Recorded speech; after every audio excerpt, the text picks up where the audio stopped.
Working together to make a better community. We can create a brighter day. Welcome to Community Conversations. I'm your host, Steve Mantis.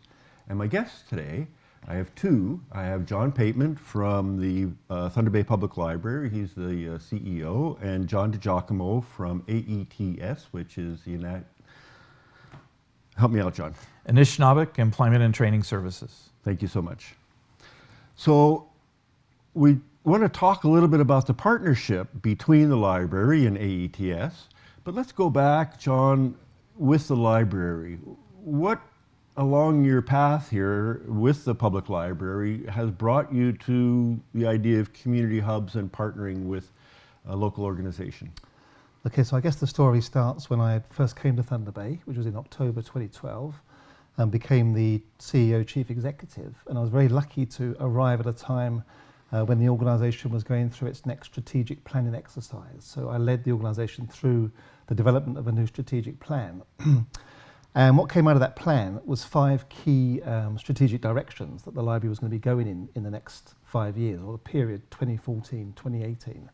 And they included economic development, lifelong learning, social inclusion, diversity, those kind of issues. Mm-hmm. And then we started looking at the library service as it stood at that point in time, and we said, can this library service that hasn't really changed significantly in 20 or 30 years, is this library service able to deliver those strategic directions? You know, is it able to do the diversity piece, for example, or the inclusion piece? And we concluded pretty rapidly, no, it couldn't. So we had to change the whole nature of the organisation.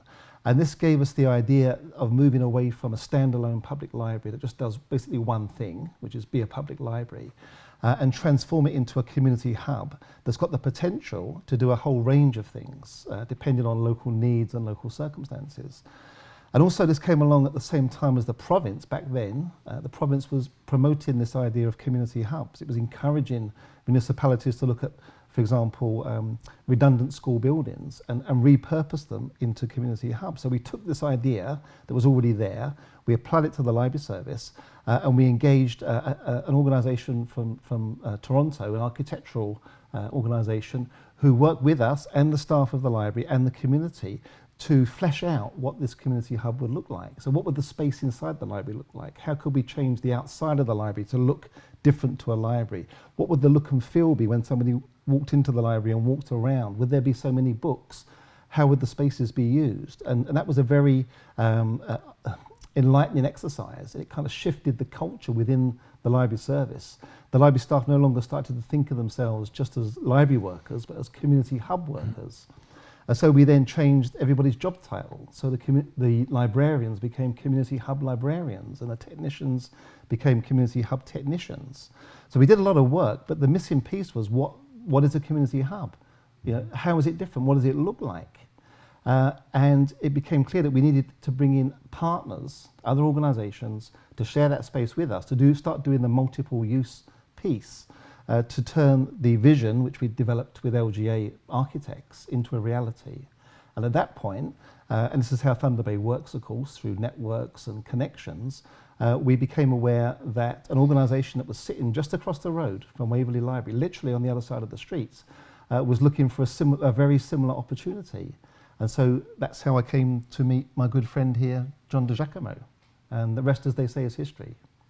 So let me just explore a bit of that transition. So you talk about, okay, so the library workers are now community hub library, or community, I forget the title you used. Yeah.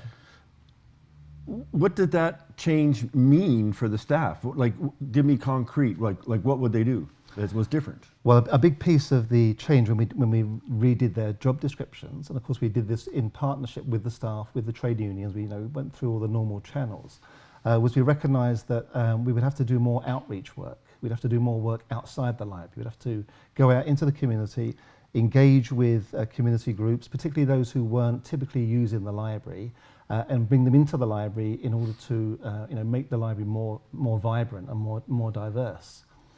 And once we started doing that, we realised that the biggest missing piece of the puzzle was our Indigenous community. which makes up at least 15% of the population. I think it's probably bigger than that because those are the official figures. They tend to underestimate. And we weren't seeing anywhere near that number of Indigenous people using the library. So we started the process by going out and doing the outreach, but then we realised we had to do something internally within the library to change the look and feel, to have different imagery, different art, different collections, different programs, different services, to really demonstrate we were relevant to that community. And again, Aets were a big accelerator of that process. So, John DeGiacomo, from the perspective of Aets, what made you think you wanted to partner with the library? Right. Well, at the time, and it was coincidental, we were going through an expansion mode, and Anishinabek employment training has been around for over 20 years. We are an incorporated non-for-profit, and we're part of a larger network of Aboriginal skills employment training organizations in Canada. There's over 200. We're one of the 7 in this region. And we were going through an expansion mode, and we knew that we needed to have more space because we've tripled our staff in the last few years. So not only were we looking for space and more office areas, but an environment that was conducive to learning, conducive to the type of work that we do every day with clients, with the citizens from the 9 communities that we serve, and more. We work with employers, so we needed an environment that was conducive to the type of work that we did. And we knew the library had a list of what they were looking for in a partner, and our list of space and an environment and that was flexible, it matched. So certainly back in, I guess you would say, late fall of 2017, we started with a letter of intent to ensure both organizations, both of our respective boards, we're aware of what we were doing and what we wanted to do. Both boards met, and as John said earlier, the rest is history. We went into a formal memo of understanding, a lease, and then a collaborative agreement that, as the words suggest, referencing some of that collaboration to ensure it's an inclusive environment, and also an environment that decolonizes the space. So the Anishinabek peoples have a number of sacred teachings, and we will have on our walls learning tools. So the mural that will be reflected in our area in that shared space is in 20 different languages, certainly the Indigenous languages, but also the languages of this region.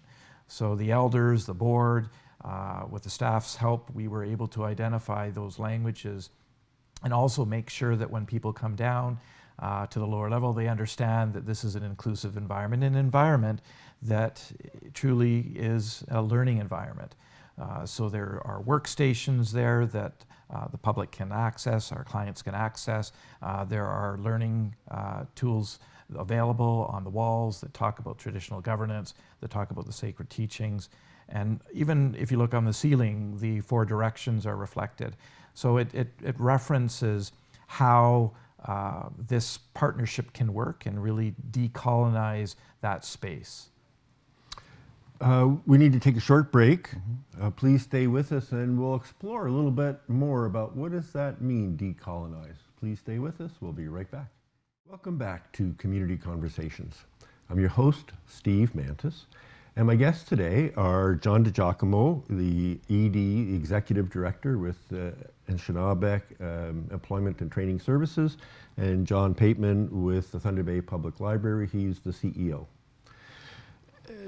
In our last episode, last section, John, you mentioned that word decolonization. And I know in John Pateman earlier, we've been talking about this, and you talked about reconciliation and really some of those recommendations from the Royal Commission. Tell me a little bit more. How do you see this as being part of that process of reconciliation and decolonization? Okay, so certainly at the Library Service, we've taken as our reference point the Truth and Reconciliation Commission and the 94 calls to action. And when we look through those, we look through those through the lens of the Canadian Library Association. So there was a nationwide library project to look through those 94 calls to action and find which ones are really relevant to libraries. Could be public libraries, could be academic libraries or special libraries. And I was part of that process. And out of that, we boiled those 94 down to sort of 10 that were really critical to the library service. So we wanted to respond to those calls to action. At the same time, there was the inquiry into the 7 Indigenous youth who died in Thunder Bay, which has become another very live issue more recently. And there were 31 recommendations from that inquest that also we paid attention to and wrapped all of that into our own reconciliation and relationship building action plan for the library, with the focus on both parts of that, reconciliation and relationship building. And a key theme within that plan is decolonization. And we're taking 2 approaches. One is how we present our whole collections. So for example, we now have Indigenous knowledge centres in each of our 4 libraries, including Waverley, where we are with Aets. And to my knowledge, pardon the pun, but there's nowhere else in the province of Ontario that has Indigenous knowledge centres in public libraries. You know, we're breaking new ground here in Thunder Bay. And the other thing we looked at, apart from collections, was how we could decolonize our space. You know, what could we put in the library space that would make it clear that this was now, that we're all treaty people, that this is shared space. Again, this is where my good friend John DeGiacomo came in, because through working with this organization, grounded in the knowledge, in the culture, in the history, knowing all about the significance of the symbolism and the art, we've created a very, very special place in the library now, which is part of the library. It's not apart from, it's part of, which really demonstrates, we can point to that and say, that's what decolonized space looks like. And that's only achievable through partnership working. So I want to explore this a little bit more. I'm thinking about John DeGiacomo when you were talking about the early stages, the letter of intent, where you had to go to your board and John to your board at the library and kind of work that out. Like, what are some of those dynamics? Like, you're learning to work with a different crew with different assumptions or cultural norms. How does that work? What are some of the challenges there? Right. Well, certainly you're right. It's intercultural development that's going on, and we referenced earlier that letter of intent, and that really helped us all understand, the board, the staff at both organizations, that we have similar values, we have similar interests, similar goals. And the whole idea of inclusion and diversity are just 2 examples of that both organizations value. Certainly the architect at the time that was done with the library in 2015 and then with us a little bit later in 17 and early 18, that architect was able to help design a space that demonstrated inclusion, that was inclusive and welcoming. Certainly one of the things that individuals will feel when they come downstairs with that mural of welcoming in 20 different languages, that's an example of the type of value that the Indigenous people have of this area to ensure that all are welcome in that space. The sacred teachings is another example that reflect on bravery, respect, honesty, humility, love, wisdom, truth. Like these are values that not a lot of non-Indigenous people are aware of. So that's something, as an example, just to reference this decolonization question, that the teaching will happen, that learning will happen in an environment that is welcoming, so that individuals going to the lower level will also learn about traditional governance. So they'll be in an environment that they could learn and also access books and go to the knowledge center at the library, but also we have an elders in residence. So this is an individual, a program that's in place to, again, help enhance understandings and part of that decolonizing concept. So I just want to explore this a little bit further, because it resonates with me that, most of us live in silos where we work with and interact with people that are kind of like us and share our values. So in order to create inclusion and diversity, we have to overcome those things in our society that say, you're different. I'm not sure, you're kind of the other. I'm not sure how how I'm going to relate to you or what to expect from you. So learning some of our commonalities, in a way, is what I'm hearing from you, is part of that process. Is that intentional? It is, but also we've got to learn our differences as well and understand how those can be help us to kind of move forward. And the example I would give is the staff at the library are mostly white Canadian, very few Indigenous staff, which was a bit of an issue. When they're now sharing the coffee room with Indigenous workers from Aets, there's a different kind of conversation going on in that room. There's learning going on just through conversation, for example, or through joint working in the library. Right. And also just celebrate the differences. So certainly there are differences. And again, the library has an Indigenous liaison officer, Robin Medicine. And I mean, I think the library has and continues to demonstrate how they're celebrating the differences and looking at things in the newsletter that reference all the different events and different speakers that are coming in. So I think that we're evolving this community hub idea, and this whole partnership is helping enhance that. And Aets, Anishinabek Employment and Training, we are governed under 3 pillars, like all the other Aboriginal skills employment organizations in Canada. We have these 3 pillars, one of which is offering demand-based programming, and we need to be accountable. That's the second pillar. But the third pillar is on partnerships. And this partnership is allowing for the types of things that we've discussed and we hope to do more of in the new year. And so some of your agreements or documents, could they be models for others to look at about how to work together and overcome some of our cultural barriers? Yeah. We moved in the summer, and certainly we had a lot of work done before that with the collaboration agreement with those other documents referenced earlier. And I think a year from then we'll have more numbers to reflect the performance of this collaboration. But I know just from early indications from our staff, from our board, and from our clients, that it's a win-win situation. We're in an environment that's conducive to learning. We're demonstrating that a partnership between Indigenous and non-Indigenous organizations can work and is working. Certainly we are evolving, we are learning from what we're hearing, but the fact that we moved from a 3,000 square foot area to a 6,000 square foot area that's been renovated, and it's working better for our clients, and certainly our other group is employers. So we know the partnership idea is working good with our collaborator with the library, but we're also working with employers to talk about inclusion, to ensure diversity in the workplaces. We need to take another little break. Please stay with us, and we're going to explore some of these partnerships in our next section. Welcome back to Community Conversations. I'm your host, Steve Mantis, and my guests today are John Pateman from the Thunder Bay Public Library and John DeGiacomo from the Anishinabek Employment and Training Services. So we were just talking about partnerships. Let's explore the benefits of partnerships and how we know what those benefits are. How do we know that, John? So you were saying earlier, how do we kind of sell this, if you like, this idea to staff, to board, to whoever? And so one of the approaches I've used is to focus very much on the outcomes we're looking from the partnership and the benefits to the organisation and to the individuals who work within it.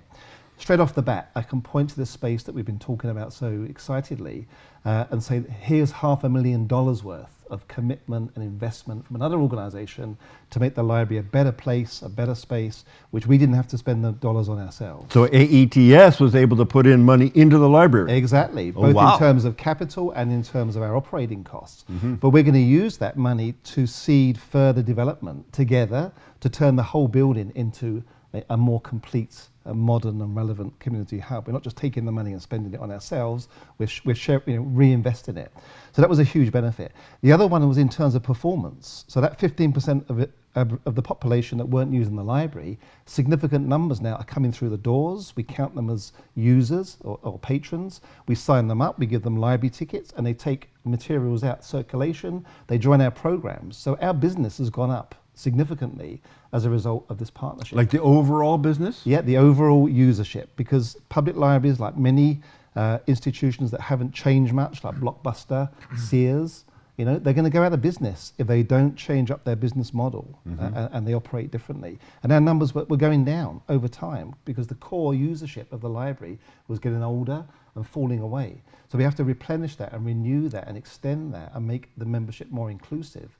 And again, that's been a huge benefit of this partnership. And from your angle, John, from Aets, what do you see as some of the benefits of this partnership? Well, and how do you measure those? Sure. So certainly Aets exists for the clients that we serve. So we work with 9 First Nations, of which about 75% of that population is not on reserve, but in communities like Thunder Bay. So now that we have an increased space, so we've doubled the space that we were in before, we've tripled the staff, so we have more staff and more space to do the things that we're supposed to do, which is, again, we're all about helping with education, with training, to employment. So those are the 3 areas that we help individuals in. So we are offering programs and services that help. So how are we measuring? Well, we know that we have more individuals coming in than we did before. We're offering more programs because of the increased space. We have access to different parts of the library, like the auditorium, for different events. We have an Elders in Residence program that we didn't have space to do before, that we have on a regular basis. Every week we have an Elder in Residence from one of our 9 communities that on a rotation basis will have 9 different elders coming in every other week. So we have that service available, and it's serving the clients in a bigger and better way that we couldn't before. So tell me a little bit more about the Elders in Residence. So they come in on, did you say a Wednesday? Or? So every week we'll have a community that will be responsible for identifying that Elder in Residence. So it will be in that shared space. So that Elder in Residence will be there for the clients that we serve, also for the staff or others that might need some more understandings about the culture or about the Indigenous peoples that are from this region, this North Superior region. But certainly, as you talked about earlier, we want to see this as a win-win for everybody. So the technology that we have in our workstations area, so the open area that people will see when they go to the lower area, there are 8 workstations there. We have a job board. We have access to a telephone room that individuals could use to contact employers. But we're there to help clients. We're there to help employers, all to do with employment and training. So you were talking a little bit earlier too about your relationship with employers. Tell me more. Like what's your goal there? And what kind of relationships are you building? Sure. We, over the years, and again, Aets has been around for over 20 years, but in the last, I would say, 8 years, we've been working with different sectors, be it the mining or forestry or health sector as an example, but even in the areas of apprenticeships. So in order for those types of programs to flourish, we need to have those partners. Certainly we are using the foundation of the partnership with the library and the space to offer services to the clients, but we're also at the same time working with employers to deliver training programs. So that is an opportunity. We're talking about inclusion that we're able to offer in the space, but we're also there to help employers to be more inclusive in practices. So we know there are organizations that are interested in working with organizations like Aets, and we're there to help with that whole area of inclusion so that we'll take employers through that continuum to help from being perhaps an organization that aspires to have more Indigenous people on staff, and they need some help to get there to be more inclusive in their practices.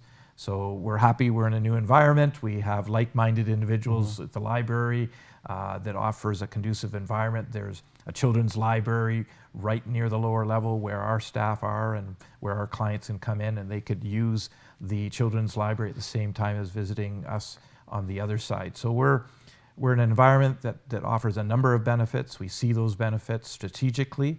We see those benefits not only strategically, but we see them every day with the library expertise to help individuals. If they're on a job search, if they need a librarian to help with some of their research, then it's a win-win. So, John, coming back in our last minute here around, you kind of talked about the library's got to change to be relevant in the community, and the hubs, the community hubs, is one of those pieces. So, how do you know that the library is responding to the needs of the community? That's one of your goals. Well, I guess we've got to do some more longitudinal research as part of that, and we're already looking at how we could bring in a third party with that kind of expertise to do that work for us. But I think I'd like to end on a message of hope that this is a demonstrator model for the city, which is going through difficult times, and we're proving that these two communities can work together for the benefit of everybody. Well, it's a really good news story. Thank you both for coming in and sharing it. If people want to find out more, how do they do that? How do they get in touch? They can come through our website at tbpl.ca or via aets.org, and certainly a visit to the lower level of the Waverley if they wanted to talk and visit to see the space and how it has evolved. Once again, thank you so much, and thanks to our viewers. We want you to stay safe and have a good year coming up. Thanks for watching, and check us out on Facebook. Working together to make a better community. We can create a brighter day.